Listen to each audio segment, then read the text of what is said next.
नमस्कार, मैं हूं पुण्य प्रसून वाजपेयी। दस्तक में आपका स्वागत है। खबरों की बात होगी, लेकिन आज शुरुआत करते हैं रामधारी सिंह दिनकर, राष्ट्रीय कवि। आज उनका जन्मदिन है, तो समर शेष है। फूलों के रंगीन लहर पर ओ उतरने वाले, ओ रेशमी नगर के वासी, ओ छवि के मत वाले। सकल देश में हाला हल है, दिल्ली में हाला है। दिल्ली में रोशनी, शेष भारत में अंधियाला है। मखमल के पर्दों के बाहर, फूलों के उस पार, ज्यों का त्यों है खड़ा आज भी मरघट सा संसार।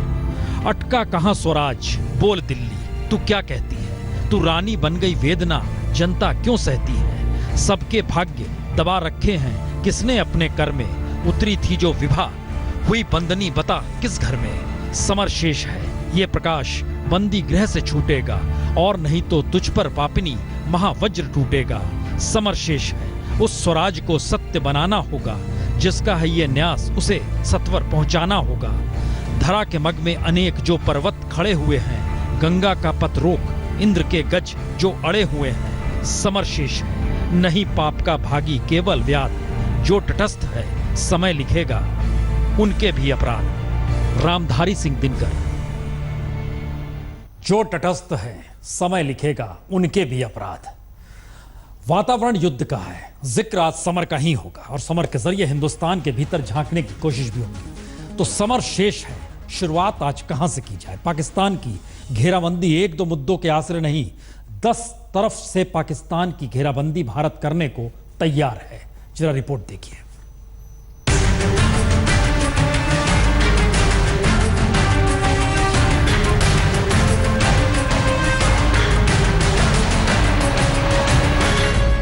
पाकिस्तान के खिलाफ भारत की यह 10 तरफा घेराबंदी है। जमीन से लेकर आसमान तक, अंतर्राष्ट्रीय मंच से लेकर सार्क तक, व्यापार से लेकर कलाकार और क्रिकेट तक, पीओके से लेकर आतंकी कैंप तक और नो डायलॉग। जी, विभाजन के बाद पहली बार भारत ने पाकिस्तान की घेराबंदी की सबसे बड़ी योजना कुछ ऐसी ही बनाई, जिसमें 56 बरस पुराने सिंधु नदी का करार रद्द हो सकता है। यानी नेहरू और अयूब खान ने जो समझौता 1960 में किया था और भारत की 6 नदियों का पानी पाकिस्तान को मिलता रहा है, वो बंद होगा। यानी पाकिस्तान का एक बड़ा हिस्सा रेगिस्तान में बदल सकता है। किसानों के सामने संकट जीवन मरण का हो सकता है। बिजली को लेकर पाकिस्तान में हाहाकार मच सकता है। तो कर्ज में डूबे पाकिस्तान की इकोनॉमी के लिए अब तक का सबसे बड़ा झटका होगा। क्यों दुश्मन देश के लिए आपने बड़ी नदियां रिजर्व की हैं? क्यों आप दुश्मन देश के लिए आपने 80% से ज्यादा पानी रिजर्व किया हुआ है? पानी के बाद झटका लड़ाकू राफेल विमानों का है। फ्रांस के 36 लड़ाकू विमान भारत के हवाई बेड़े में अगले 3 से 5 बरस के भीतर शामिल हो जाएंगे। लेकिन 59,000 करोड़ की ये डील दुनिया के उन तमाम देशों को लुभाने वाली है जो हथियार बनाते हैं, बेचते हैं। भारत ने फ्रांस के साथ राफेल के बारे में इंटर गवर्नमेंटल एग्रीमेंट कर लिया है। यानी इस डील के बाद अमेरिका और रूस की भी रुचि भारत में जागेगी, क्योंकि अमेरिका से F-18 तो रूस से 5वीं जनरेशन के फाइटर भारत चाहता है। तो हथियारों की होड़ तो शुरू जरूर होगी, लेकिन पाकिस्तान की ताकत बेहद कमजोर है। पानी और लड़ाकू विमान के बाद भारत पाकिस्तान के व्यापार को भी अब ठप करना चाहता है। तो मोस्ट फेवरेट नेशन का जो दर्जा पाकिस्तान को मिला हुआ है, जिससे भारत के भरोसे वो अपनी इकोनॉमी को कहीं ज्यादा बेहतर बना सकता है और बना रहा है, उसे भी खत्म कर भारत संबंध तोड़ने की अब सोचने लगा है। चौथी स्थिति कलाकारों की है, यानी सामाजिक सांस्कृतिक तौर पर जो संबंध पाकिस्तान के कलाकार भारत के साथ बनाए हुए हैं, उस पर भी रोक लगेगी। आप सारे लोग, ये जो आपके पास कोई भी पाकिस्तानी आर्टिस्ट हो, उनको तुरंत पाकिस्तान वापस भेज दे, नहीं तो आपका किसी भी शो का शूटिंग होगा नहीं। ये आप ध्यान में रखिए। हालांकि अभी धमकी राज ठाकरे की पार्टी की तरफ से दी गई है, लेकिन टूटते संबंधों में गीत, संगीत, सिनेमा बंद होना चाहिए। दिशा उसी दिशा में जा रही है। यानी क्रिकेट भी पाकिस्तान के साथ बंद होगा। तो छठी स्थिति पूरी तरह पाकिस्तान के साथ संबंध तोड़ने की है, यानी बातचीत के दरवाजे बंद, तो दूतावास से लेकर पाकिस्तान के तमाम सेंटरों पर ताले लग सकते हैं, जिनके जरिए दोनों देशों के बीच संवाद बनता रहा है। सातवीं स्थिति कश्मीर में कड़ा रुख अपनाने की है, यानी कश्मीर में गूंजती पाकिस्तान की आवाज और लहराते झंडे ही नहीं, बल्कि हाथों में पत्थर थामे युवाओं के खिलाफ भी अब दिल्ली सख्ती के मूड में है, क्योंकि सरकार मान रही है कि घाटी में सिर्फ 5% ही सारे हंगामे की जड़ है, तो उसे उखाड़ फेंका जाए। 8वीं स्थिति पीओके यानी पाकिस्तान के कब्जे वाले कश्मीर को लेकर है, जहां चल रहे आतंकवादियों के कैंप पर मानव रहित विमान और ड्रोन के आश्रय कैसे ध्वस्त उन्हें किया जा सकता है, नजरें इस पर है। तकरीबन 36 से ज्यादा आतंकवादी कैंप वहां चलते हैं और वहां पर कार्रवाई कभी भी शुरू हो सकती है।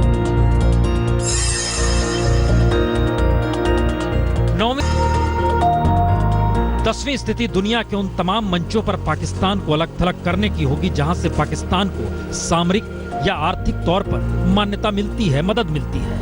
यूरोपियन यूनियन हो या फिर G20 या फिर एशियान या ब्रिक्स, दुनिया के हर मोर्चे पर अब भारत पाकिस्तान को अलग थलग करने की दिशा में ले जाएगा। यानी एक ऐसा चक्रव्यूह भारत 10 मोर्चे पर बना रहा है जहां पाकिस्तान के साथ युद्ध का ऐलान ना करना पड़े, और हड़बड़ाहट में अगर पाकिस्तान किसी तरह के हमले की सोचता है तो उसका मुंहतोड़ जवाब देकर दुनिया को बताया भी जा सके कि भारत क्यों एक साथ सम्राट अशोक और भगवान बुद्ध की भूमि। समर शेष है, यकीनन युद्ध का वातावरण देश के भीतर है। जो आवाजें लगातार सुनाई जा रही है उसकी जमीन कितनी पुख्ता है। दरअसल सिंधु नदी समझौते का जिक्र हुआ तो पीडीपी की सत्ता बीजेपी के साथ मिलकर श्रीनगर में है। पीडीपी का सांसद क्या कहते हैं इस पर, जरा सुन लीजिए। हमारे दरमियान और पाकिस्तान के दरमियान जो ट्रीटी है, इससे जो पानी 3 दरियाओं का पानी सिंध, झेलम और चिनाब का पानी पाकिस्तान जाता है, उस बहता है उधर की तरफ, और इसके बदले में पाकिस्तान के 3 दरियाओं का पानी हिंदुस्तान को मिलता है। रवि है, सतलुज है और ब्यास है। तो ये पानी रोकेंगे तो वो भी रोकेंगे, तो सबसे ज्यादा नुकसान पंजाब और गुजरात और उधर है जो जहाँ एग्रीकल्चर इंडिया का है, वो तो उसी पानी से बनता है जो पाकिस्तान से आता है। दूसरी बात यह है कि अगर फर्ज कीजिए हम दरिया बंद करते हैं झेलम, तो 1 साल के अंदर तो सारा कश्मीर डूब जाएगा। अगर कोई कहे कि इसको कोई रिव्यू किया जाए, वो अलग बात है कि कितना पानी, हमारा पानी ज्यादा जाता है या उनका पानी ज्यादा आता है, तो पाकिस्तान भी रिव्यू मांग सकता है, हिंदुस्तान वाले भी रिव्यू मांग सकते हैं, लेकिन हिंदुस्तान या पाकिस्तान दोनों फैसला नहीं कर सकते। इसका फैसला एक ट्रिब्यूनल करता है, लेकिन वो 97 ट्रिब्यूनल को इख्तियार है। जाहिर है बहुतेरे सवाल हो सकते हैं। आज दिल्ली में बैठक हो रही थी सिंधु नदी समझौते के मद्देनजर ही जिक्र ट्रिब्यूनल का यहां पर निकला है, लेकिन वातावरण तो युद्ध का बन चुका है और इन सब के बीच उस पार क्या हो रहा है, चलिए हम आपको दिखाते हैं पाकिस्तान के पीछे चीन क्यों खड़ा है।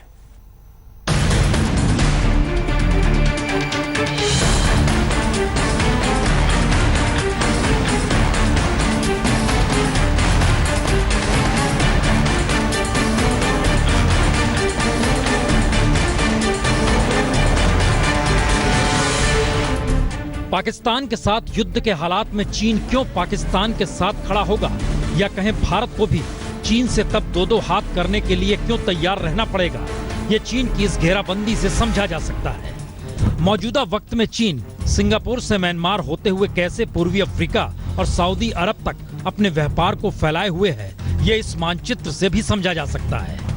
बीजिंग के करीब तियाजिन पोर्ट से शंघाई, हांगकांग होते हुए इंडियन ओशन से लेकर पूर्वी अफ्रीका और अरब वर्ल्ड तक कैसे समुद्री पाइपलाइन के जरिए 80% तेल चीन भेजता है, यह उसका एक छोटा सा हिस्सा है। इसी तरह व्यापार मार्ग अभी चीन से म्यांमार होते हुए समुद्री रास्ते से एशिया में चीन ने ही अपना जाल बिछा रखा है, और इस कड़ी में चीन के लिए पाकिस्तान अब व्यापार की दृष्टि से सबसे स्ट्रेटेजिक इलाका है, क्योंकि पीओके से लेकर बलूचिस्तान के गवादर पोर्ट तक बिछ रहे इकोनॉमिक कॉरिडोर के जरिए चीन अपने व्यापार और निर्यात को कम दूरी के जरिए अपनी इकोनॉमी मजबूत करना चाहता है।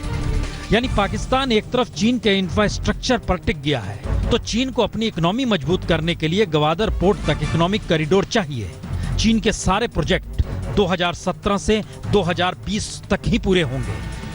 यानी इस दौर में भारत और पाकिस्तान के बीच युद्ध की स्थिति आती है तो चीन उसमें कूदेगा जरूर, क्योंकि चीन की रुचि पाकिस्तान से कहीं ज्यादा खुद की इकोनॉमी से जुड़ी है और मौजूदा वक्त में उसकी इकोनॉमी तभी मजबूत हो सकती है जब पाकिस्तान के भीतर चल रहे 20 से ज्यादा प्रोजेक्ट पूरे हो जाएं। तो दूसरी तरफ रूस के सैनिक भी आज पाकिस्तान पहुंचे, जो उरी की घटना के बाद भारत के विरोध के बावजूद पाकिस्तान की सेना के साथ 2 हफ्ते तक ज्वाइंट एक्सरसाइज करेंगे। 24 सितंबर से 10 अक्टूबर तक पाकिस्तान और रूसी सेना की ज्वाइंट एक्सरसाइज होगी। यानी ज्वाइंट एक्सरसाइज के दौर में पाकिस्तान के साथ किसी युद्ध सरीके हालात की सोची नहीं जा सकती है। यकीनन सीमा पर जवान जाग रहा है, तभी आप चैन की नींद अपने घर में सो रहे हैं। लेकिन आज जिन दिनकर का जिक्र हुआ है उससे शुरुआत हुई है, तो दिनकर के लिए समर शेष का मतलब शायद वो युद्ध नहीं जिस युद्ध का जिक्र हम लगातार कर रहे हैं। रेशमी नगर वो कहा करते थे दिल्ली को, जब वो राज्यसभा में पहुंचे थे सांसद बनकर। उन्हें भाया नहीं, उन्होंने कविता लिख डाली और बताया रेशमी नगर का मतलब क्या है। तो युद्ध के इस वातावरण में देश का सच क्या है, एक रिपोर्ट देखिए।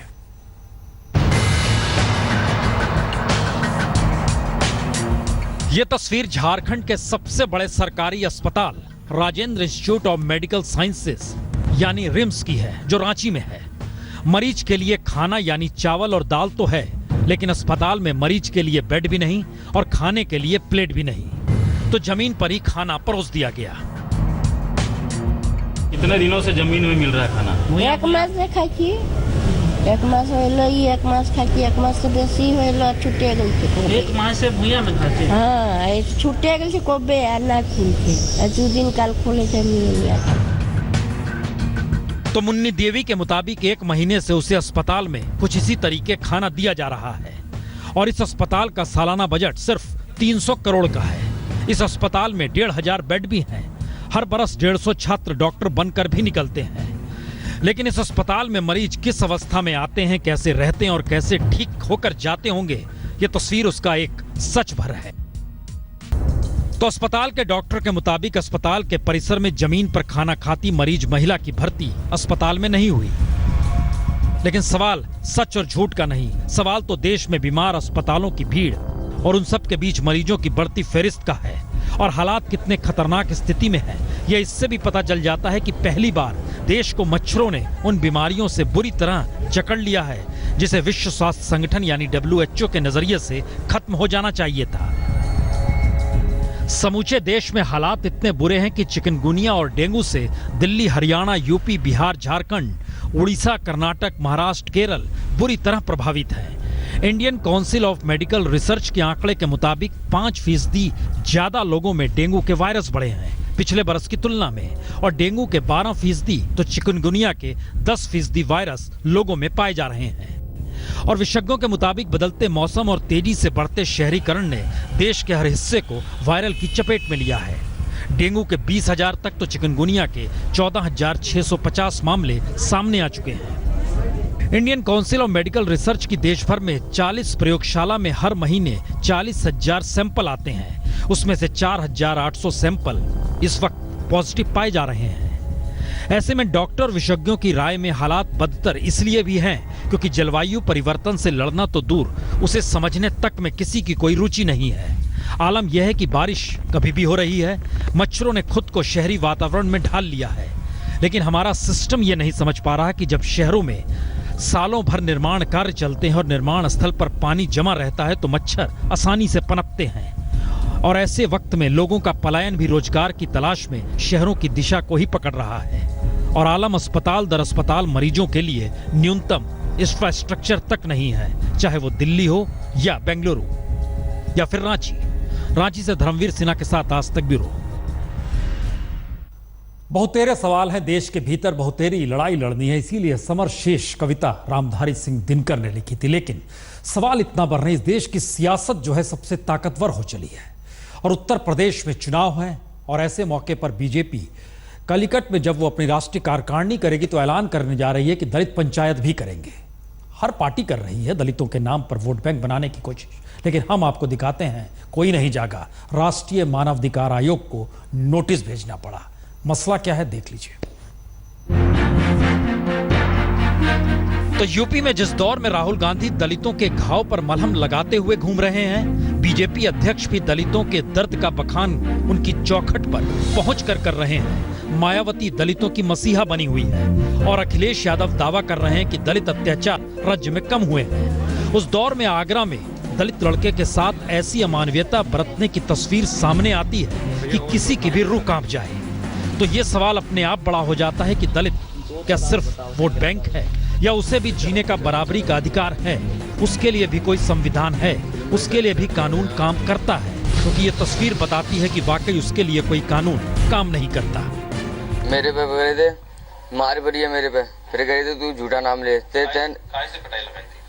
डंडों से पिटाई करी थी, भागा था, पेट्रोल भी डाली थी, मुंह में कपड़े भी भरे थे और मुंह गाड़ दिया था जमीन में बगिया में ले जाकर के केशोवास ले जा रहे हैं बात गांव से आगे बाग में जाकर के इसको पीटा है। मेरे से तो ये बोला कि तेरे बच्चे से कुछ नहीं होगा। वहाँ के लोग आए थे, उन्होंने कहा कि तेरा बच्चा बेकार कर दिया, बहुत मारा है। तो आगरा के थाना बरहन क्षेत्र के इस नाबालिग पर आरोप है कि उसने भैंस चुरा ली और उसके बाद जो सलूक इस लड़के के साथ हुआ वो इतना दर्दनाक था कि राष्ट्रीय मानवाधिकार आयोग ने भी बिना देर किए यूपी सरकार को नोटिस भेज दिया। स्थिति को बेहद दर्दनाक करार देते हुए मानवाधिकार आयोग ने यूपी सरकार से पूछा, क्या कोई कानून, कोई सिस्टम काम नहीं कर रहा? अखिलेश सरकार को 4 हफ्तों में जवाब देना है। लेकिन जरा आगरा के एसपी की सुन लीजिए। चोरी के आरोप में इसी गांव के महेश आदि ने पकड़ के उसको मारा पीटा है और बाकी जो बातें हैं कि हाँ पेट्रोल डाला, ये बातें नहीं है, ये बातें सामने नहीं आई और इस पे मारपीट का और बाकी धाराओं में मुकदमा दर्ज कर लिया गया है। पुलिस के पास इसका कोई जवाब नहीं कि आखिर दलित उत्पीड़न कानून के तहत कार्रवाई क्यों नहीं हुई। फिलहाल बुरी तरह घायल बंटी को आगरा के एसएन मेडिकल कॉलेज में दाखिल कराया गया है। अरविंद शर्मा, आगरा, आज तक।